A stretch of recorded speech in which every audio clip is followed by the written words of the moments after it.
So we made it to the end of 2024, and today I'm going to give you all my 10 favorite movies of 2024. Now, you all saw the bad ones, but let's get happy this time. So, anyways, let's get started. Kicking things off, we have Beetlejuice. Now, this is a project I think was tailor made just for Tim Burton. And bringing us Beetlejuice 36 years later after the original, and you bring the old cast back along with some new people bringing them in, and it works just well, and it captures the magic as well. Jenna Ortega is this generation's Winona Ryder, Christina Ricci, Winona Ryder loving to see what Lydia Dees is like years later. Catherine O'Hara, she's having a blast, especially her difficulties with Winona Ryder's character, and Michael Keaton. He still got it, even in his 70s. And I thought Monica Bellucci, she was totally freaky. And my only critique of this film is Justin Theroux, character. He just wasn't the best character in my opinion. But I mean, it's okay though. I didn't mind about the character. There is arc though, but overall, I had a blast with this movie, and just works in all. And Jenna Ortega is like a year older than me. Yeah. For some of you don't know that, but and Winona Ryder, she was born in my home state of Minnesota. So gotta get that out. And overall, fun experience for a Tim Burton movie. Next up, we have Kingdom of the Planet of the Apes. Now, I didn't see this in the theaters, and sorry, I have not seen this movie. I just saw it when it came to streaming, but... And as someone who's not the biggest of the Planet of the Apes fan, this is really, really great. And some of y'all probably gonna ask me, where are you gonna put this for your ranking? I say, let's put this at number 3. And able to tell where it took place years after Caesar's story ended, and especially the main apes a part of this film as well, like Noah and even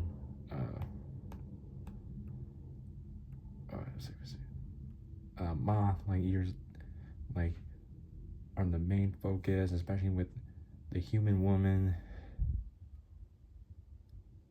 determining the future for the apes and humans alike. And especially with the third act, I had a blast with it. Though the runtime kind of seems like it was a bit long, though. That was my only issue with it. However, it's still good. And it still is 4 for 4 in this reboot franchise. And hopefully we will see more of this franchise soon. Next up, we have Furiosa, a Mad Max prequel to Mad Max Fury Road based on Charlize Theron's character. Loving to see what Furiosa's origin story is like before Mad Max Furiosa, and also kind of with Chris Hemsworth's character, being the bad guy. And how did Furiosa become Furiosa? Although it flopped at the box office, it's still a very good Mad Max movie. And one of those that is well received but flopped at the box office, but it's okay. It's okay. I still very much enjoy this, and Anya Taylor-Joy, she looks incredibly badass in this movie. She looks absolutely badass. Excuse my mouth, though. Next up, we have Hitman. And this movie was just Glen Powell. Just Glen Powell. That he co-wrote, co-produced it, and starred in, basically as an undercover police contactor who poses a reliable hitman as he tries to save a woman in need. Which this movie is sure based on a true story of a college professor who works for the Houston police in the late 1980s and 1990s as a fake hitman, which has also been described in the 2001 magazine article by Skip Hollandsworth. And love to see when Glenn was doing, kind of like being like this undercover hitman, and especially like the lady in the film that he's alongside, just, yeah. Though the ending quite did not work for me that much, and all, but I still enjoyed it. And Glenn Powell, sure, he's had a big year with Twister as well, but I wanted to include Hitman because I saw this. And I'm just not big on Twisters at all. Like, sorry guys. But he's just climbing that ladder. Glenn Powell is climbing that ladder.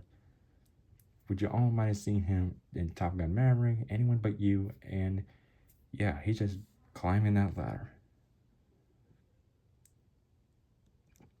Next up, we have Saturday Night, based on a real life event that actually took place before the first episode of Saturday Night Live. And like, it's been almost 50 years ago that SNL premiered, in which Lorne Michaels wanted to make, was the producer of the show and created this show.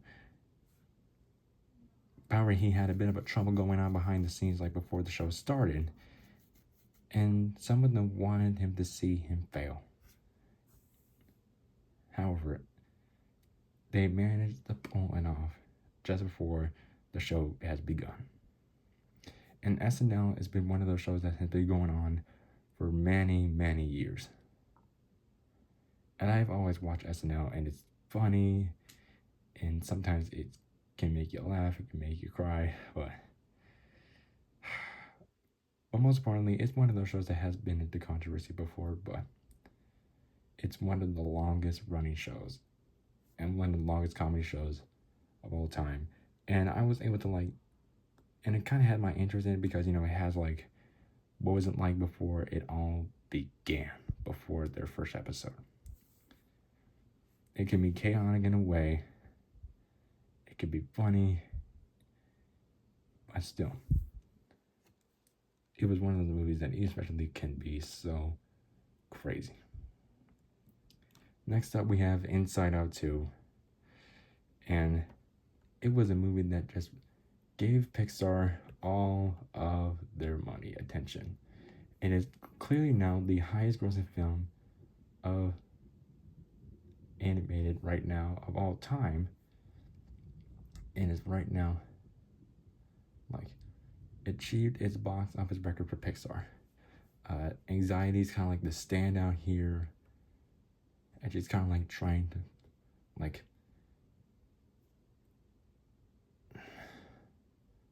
trying to make Riley know what's right until the end.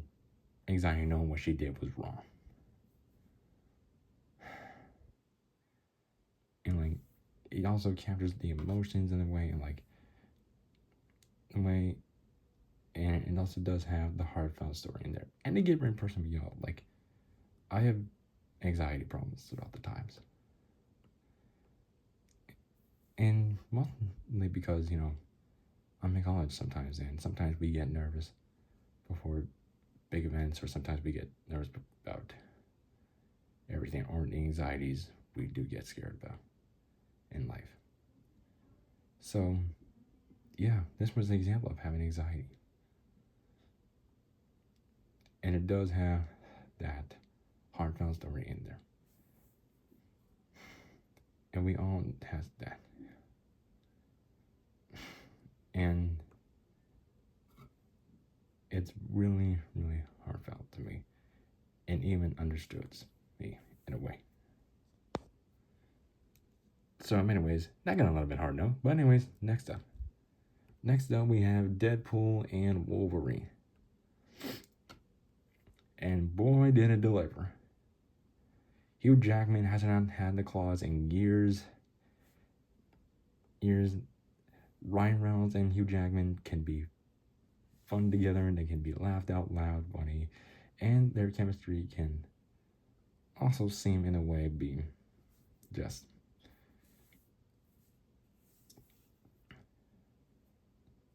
dramatically. What's that word? Let me just think of that word. Broken. And of course, the cameos are fun to see, even with the music in there with Madonna. Though the movie's a bit straight in when you had it like having these two kind of like having them on screen together. But who cares? It goes full rated R, and some people don't like it when it's fast paced, but it's okay. And the villain, especially with like Cassandra Nova, and she's a good villain, not 10, but still good. And it is like a tribute to the MC Marvel Fox universe, and yeah, I had an absolute blast with this, and especially with all the cameos, and it's a crowd cheering, pleasing moment, especially right after Endgame, and kind of with also with Spider-Man No Way Home. And this was not the best year for comic book movies, but this is the best comic book movie of the year. Next up, we have Anora, which this movie basically is like propelling Mikey Madison up to that list of like her breakout performance. She kind of just lets herself loose and like kind of being like this girl who just like is a is an ex-worker. Sorry, just can't say that word. Who's falls in love with this Russian guy, and then like once it reaches down, they're trying to stop it, and Mikey Madison just like lets herself loose. And before Mikey Madison was even in Anora, she was mostly like a little bit in Once Upon a Time in Hollywood, and also Scream 5, which that was probably one of my favorite performances in it of hers. And she was also in FX's comedy series Better Things. And like she's like receiving so much acclaim for this right now.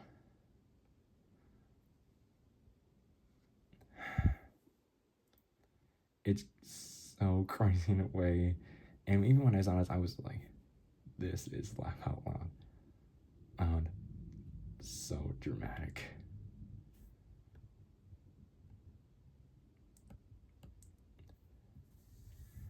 And in a way, and to be very personal with y'all, I just saw this movie because I wanted to avoid escapism talking about politics. And yeah, because this movie was I saw this movie after the election was over. And I just wanted to find a way out of it. And so it was my escapism.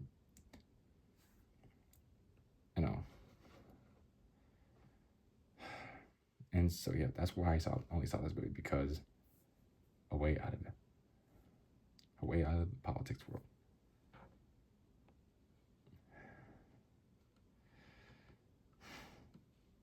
And good thing I did. Good thing I went to go see a movie just to like avoid politics.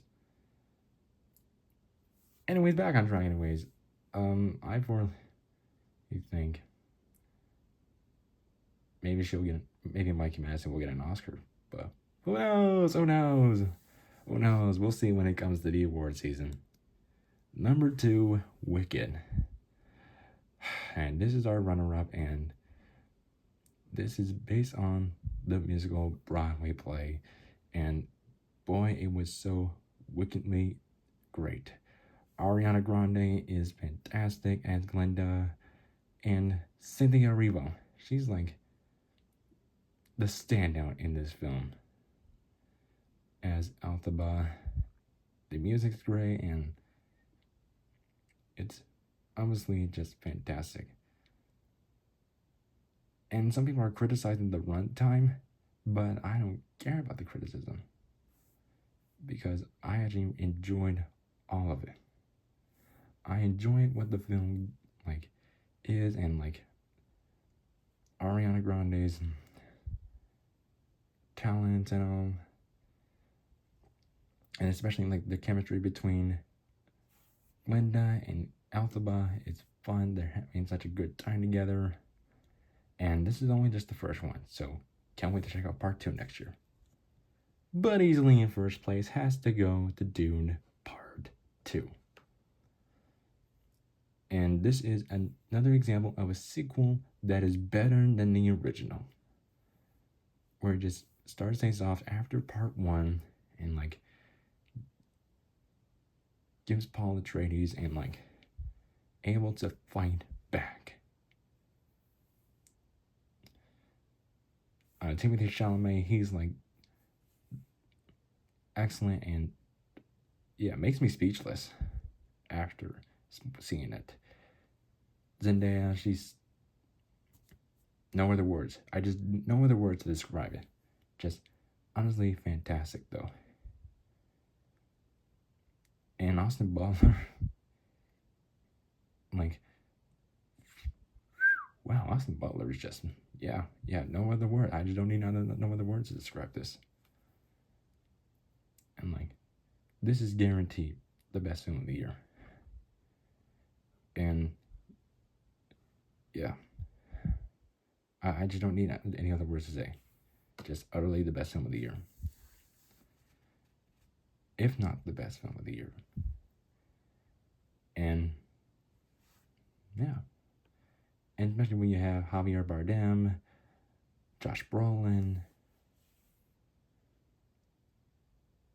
and of course also having in Florence Pugh, Christopher Walken, and Léa Seydoux. Yeah. Yes. Just no other words. Just the best film of the year. And that comes in at number 1. What were your favorite films of 2024? Drop your comments down below. Don't forget to like and subscribe. And we will see you in 2025. Happy New Year's, everyone.